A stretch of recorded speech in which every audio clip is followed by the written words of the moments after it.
started with today's presentation, What's Ahead for Dataworks, a Dataworks Salon.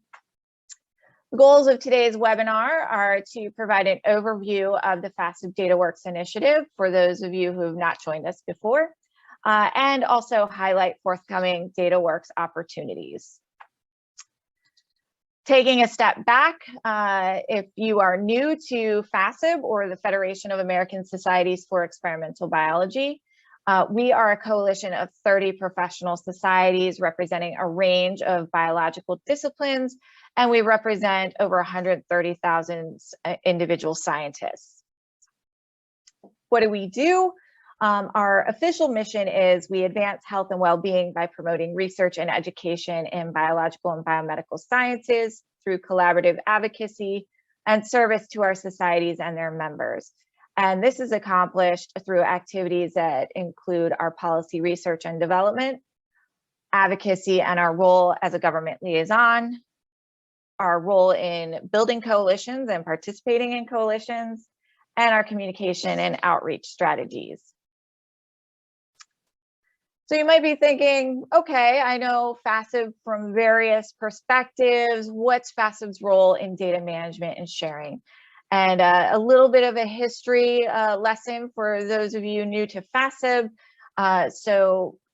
When I joined the FASEB team in 2013, the White House Office of Science and Technology Policy issued a memorandum on data management access that was sent to all of the federal science agency, setting guidelines for how the federal agency should encourage data management and sharing for its funded research.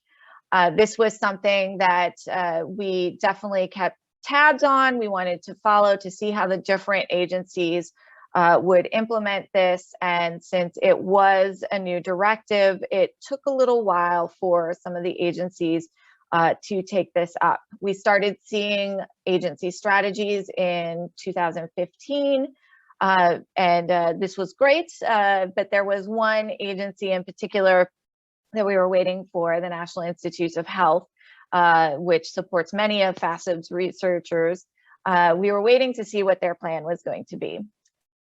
But instead of just waiting to see what their data management and sharing strategy would be, we worked with our member societies and their researchers to come up with our own organizational statement on data management and access, which we issued in March of 2016. And in this document, we established the guiding principles for us as a federation for improving data management access to further discovery. And some of the highlights from this document, no surprise, we talked about the need for sustainable infrastructure to foster standardization, discovery, reuse, and long-term preservation of data, the need for designated financial and staff support, the need for flexible and adaptable policies to accommodate the varied and rapidly evolving data landscape. And the statement also encouraged policies that promote science rather than hinder research. And in addition to this core statement of us figuring out where our stance was on data management and sharing, we use this documentation to help craft our organizational responses to several requests for information from the National Institutes of Health, particularly as they develop their agency data management and sharing policies. So you can see we have a series of 3 statements that we responded there, and also informed our feedback on the development of the NIH Strategic Plan for Data Science in 2018. So we have a rather long history in at least engaging our researchers in policies overseeing data management and sharing. Beyond those policy statements, we have taken the policy arm of FASEB's work to further glean stakeholder perspectives. And our most recent activity in data management and sharing prior to the establishment of DataWorks was the Science Policy Symposium, an annual event that brings our board of directors and science policy committee, so approximately 80 researchers, together to discuss a topic of particular interest to the Federation. And in the fall of 2020, knowing that the National Institutes of Health was very close to finalizing its data management and sharing policy, we decided to revisit our needs for data management and sharing as a community. And out of those discussions, we determined a series of barriers and opportunities for data management and sharing. The barriers, things that prevent researchers from easily thinking about data management or sharing or reusing their data, first and foremost, is cost. You know, this is not free. We recognize that it not only costs money to curate the data, but also the time that it takes if this is a new endeavor that you're setting up a new system for your laboratory. Another key barrier was data format. You know, a lot of researchers have said that they would be interested in sharing their data if they had a clear format that they were going to use. Another key barrier was staff resources, having the time and access to individuals who can help curate data, as well as training for researchers so that they can minimize their need for additional resources on the side.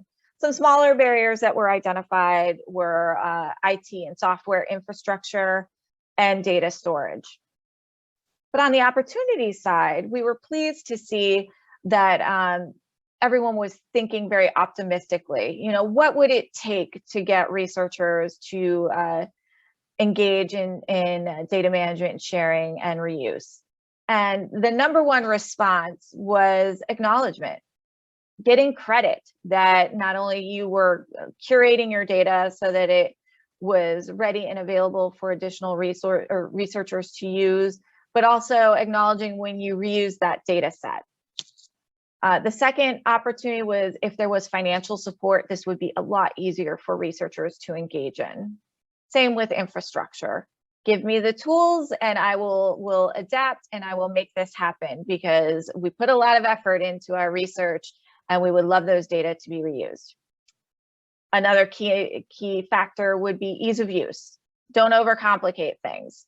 You know, don't have multiple systems that if we could come up with a uniform way of managing and sharing our data, it would make researchers a lot more amenable instead of having a different system for the National Science Foundation and a different system for the National Institutes of Health, and not to mention requirements of private funders. Some other opportunities was increasing the training. Having the training available would incentivize engagement in data sharing and reuse, as well as getting credit for collaboration. So, you know, there were some challenges, but the community was also seeing opportunities. Shortly after we had that conversation in the fall of 2020, NIH issued its final data management and sharing policy. And if you've not seen the policy, this requires submission of a data management and sharing plan outlining how scientific data and any accompanying metadata will be managed and shared, taking into account any potential restrictions or limitations. So this is a factor for getting funding from the NIH. This policy will go into effect in January of 2023, so a year from now and a couple of days.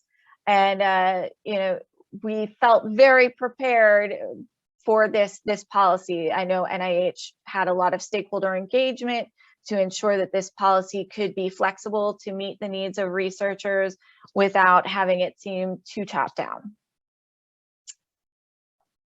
So when looking at that policy and all of our work in the data management and sharing space, we were looking for a way that we could take compliance, knowing that this policy will go into effect in January of 23. How do we take a researcher's need for compliance to foster culture change?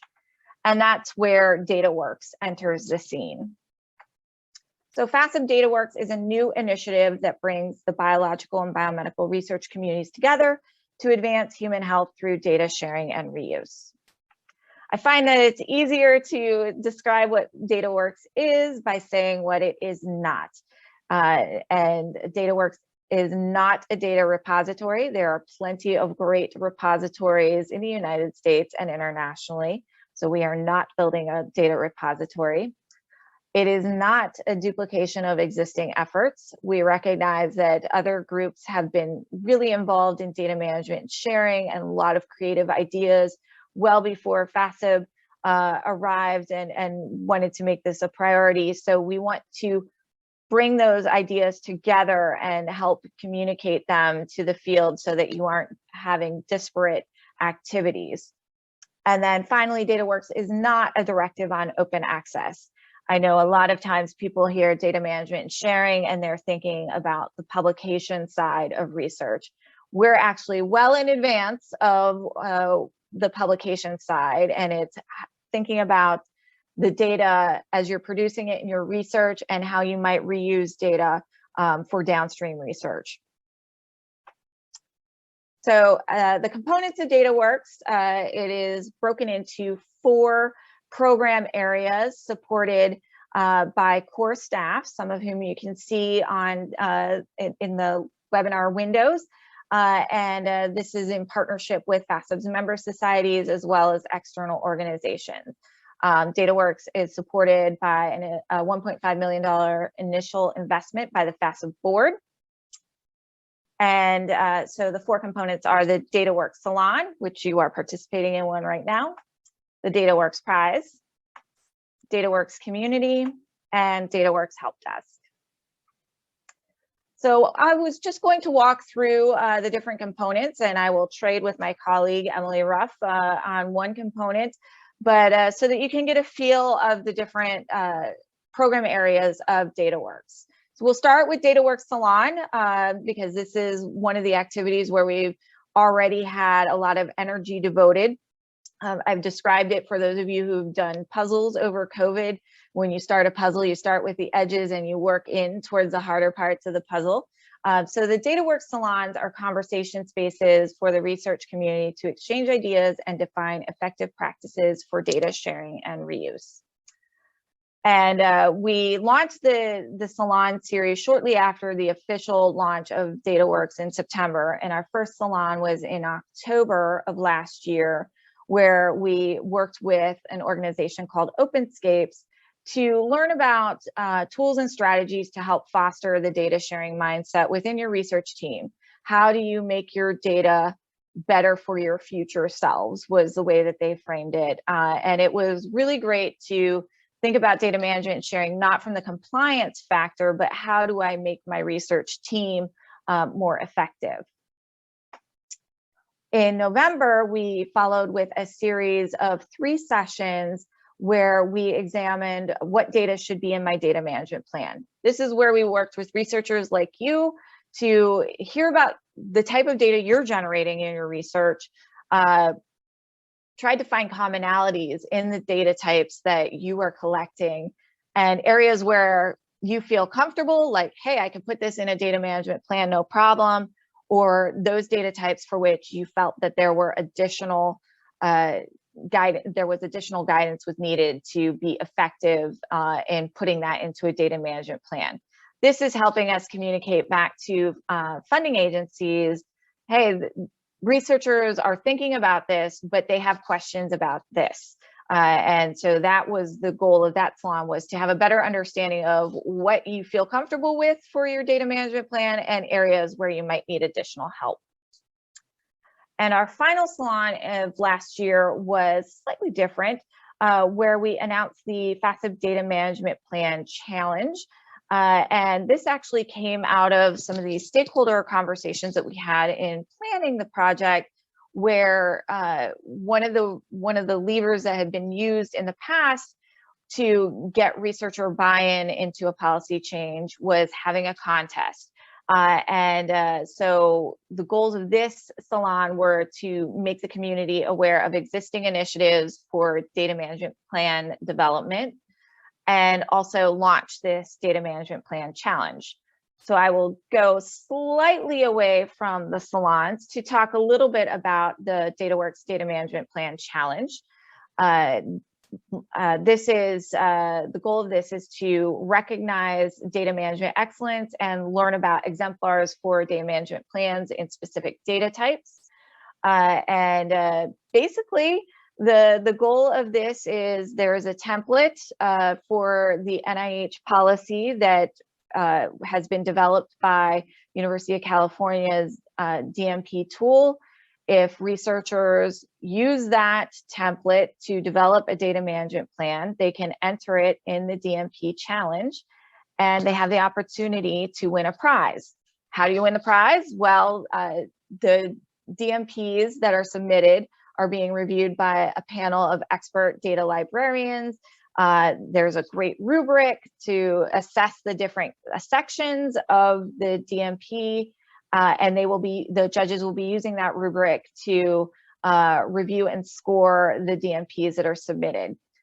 In particular, we're looking for DMPs that are using human subjects data, large image data, so that there are examples for when researchers have to comply with this data management plan requirement in a year, so that they have examples of, oh, I can do that. That's how they handled this in their DMP. The deadline for participating in the challenge is January 31st. So, we will share the link for participating in the DMP challenge, but great opportunity to practice establishing your DMP for your research and also possibly win some money. Future salon topics. So you are here today. We wanted to take a pause given all the activities that we have had following the initial launch of Dataworks in September of last year. We want to take a pause and reflect on the work that we've already done, as well as get you excited about future opportunities. Next month, we will have a salon that brings together representatives from foundation funders, where we will talk about what do researchers need from funders to make data sharing worthwhile. And we want to hear even more about what incentivizes researchers like you to share your data and reuse existing data. And then in March, we will be announcing the Dataworks DMP Challenge winners and showcasing those exemplary data management plans, as well as talking about areas where it seemed clear that additional guidance might be needed to help have a successful DMP. So those are the Dataworks salons. I'm going to pass it over to Emily, and she will talk about the next program area, which is the Dataworks Prize. Hi everyone. The Dataworks Prize is an opportunity to be recognized and rewarded for using data sharing and reuse to advance research and ultimately, create an impact on human health. So if we look at the next slide, the focus here is to be recognized for those achievements and also to be part of a community of people who are creating those exemplars of how data management, data sharing, and reuse can be used to move the field forward. So the prize will focus on research teams in the biological and biomedical fields and have up to $500,000 in awards for research teams who are doing this work and being the exemplars in this field. You can learn more about it on our website. We'll have a launch of the prize in the spring, and then the submission window for the prize itself will be in the summer of this year. And what I think is unique about it is it's also going to be a space where you can engage with community members who are also participating and learn about exciting work that's happening related to data sharing and reuse in the field.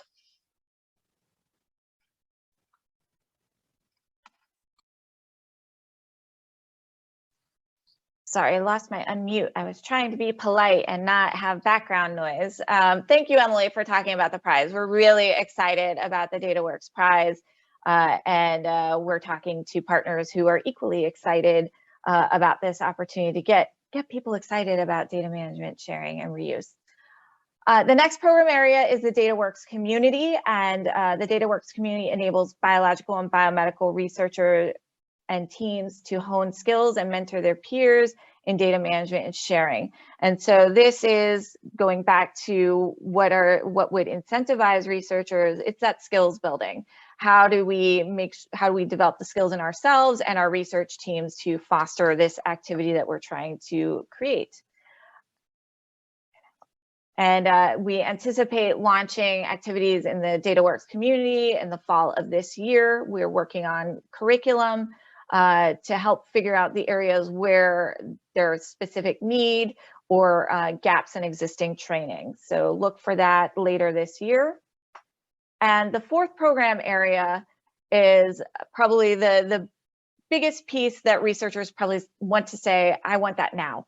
And the Dataworks Help Desk will provide guidance for the biological and biomedical research community to navigate and adopt data sharing and reuse policies and practices. So this is intended to be a combination of self-service, where you can scan resources, again, pulling together all the great information that we know is out there and has been completed by other organizations, and making it so that it's easier to find these resources, either in a self-serve manner, or if you have a particularly challenging research project or you're not sure how to curate or your data, or where you should deposit your data in a repository, there will be that real live person, a real live scientist that you can talk to and communicate with to help you navigate existing resources, so that you don't feel like you have to go it alone, that there is that person who can help you. And you can think about it like TurboTax. You can either file your taxes on your own, or if you have a complicated situation, you can click see more resources, and there will be an individual who has gone through the Dataworks community training and can provide that researcher to researcher insight. Phase 1 of the Dataworks Help Desk is anticipated in early 2023, and this is intentionally meant to coincide with the launch of the NIH, or the implementation of the NIH data management and sharing policy. So in thinking about Dataworks, we've told you about the 4 program areas and you know, our initial investment at FASEB, but thinking about how we sustain this. And there are 3 components that we think about in terms of sustaining Dataworks. First and foremost, it's the people.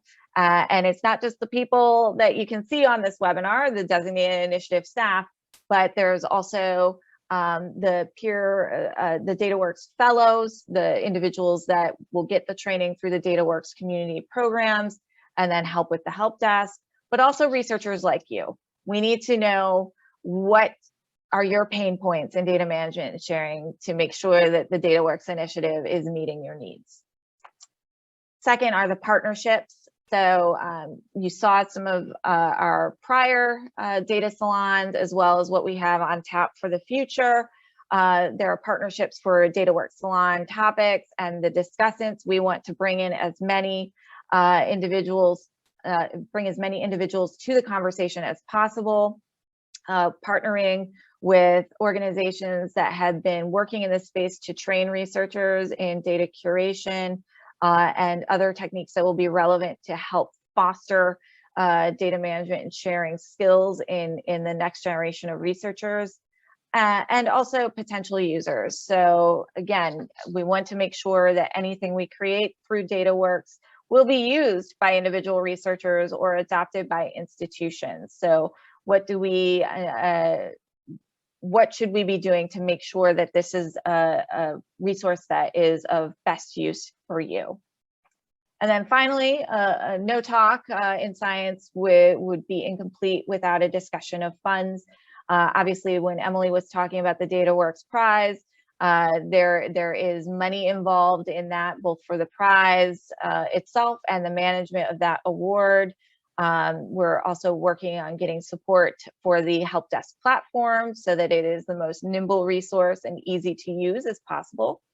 And also support for the stipends for the Dataworks fellows, so that we can offer that training to build skills in researchers to do that peer-to-peer learning. So opportunities to engage with Dataworks. So, you know, definitely we talked about the DMP challenge. So you can participate in the DMP challenge. There's still plenty of time. January 31st is a little less than 2 weeks away, but everyone knows a scientist loves a good deadline. You can amplify with your network. You can share the opportunities with your peers. If you've enjoyed learning about Dataworks or you've participated in a prior Dataworks Salon, we would love for you to say, hey, you should come to the next Dataworks Salon and chat more.